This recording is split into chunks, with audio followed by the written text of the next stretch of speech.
This is Letter to Sons. I'm Doug Keating.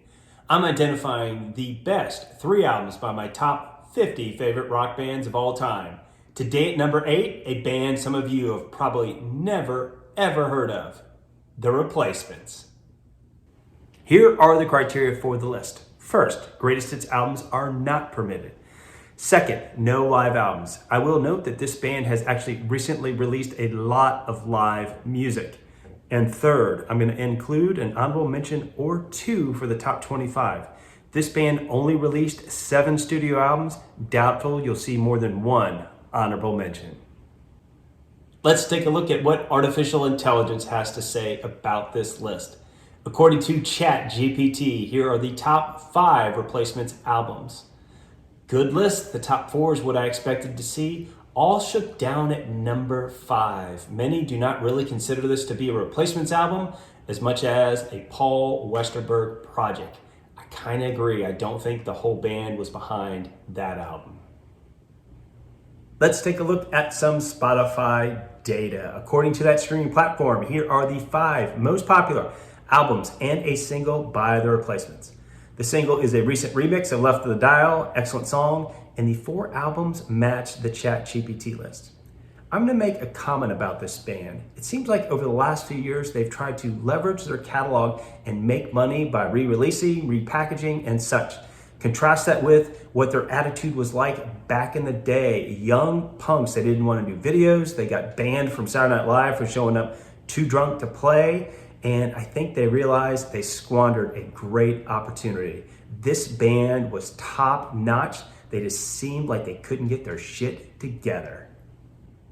The third best album by The Replacements is called Don't Tell a Soul. If you've ever heard of this band, it is most likely because of this album and the song I'll Be You, which was a hit back in the day. It also includes Aching to Be and several other really good songs.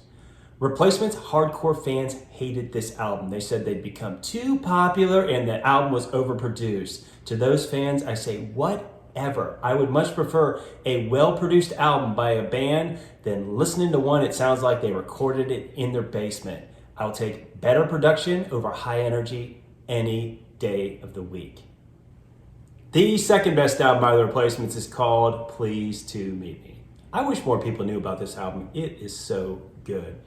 It includes a song Alex Chilton dedicated to their rock hero, as well as my favorite Replacement song, Can't Hardly Wait. Once again, good production, great songs. Love this album. Here is the honorable mention album for The Replacements. It is called Let It Be. Some of their fans and rock critics consider it to be their best record. I do not agree.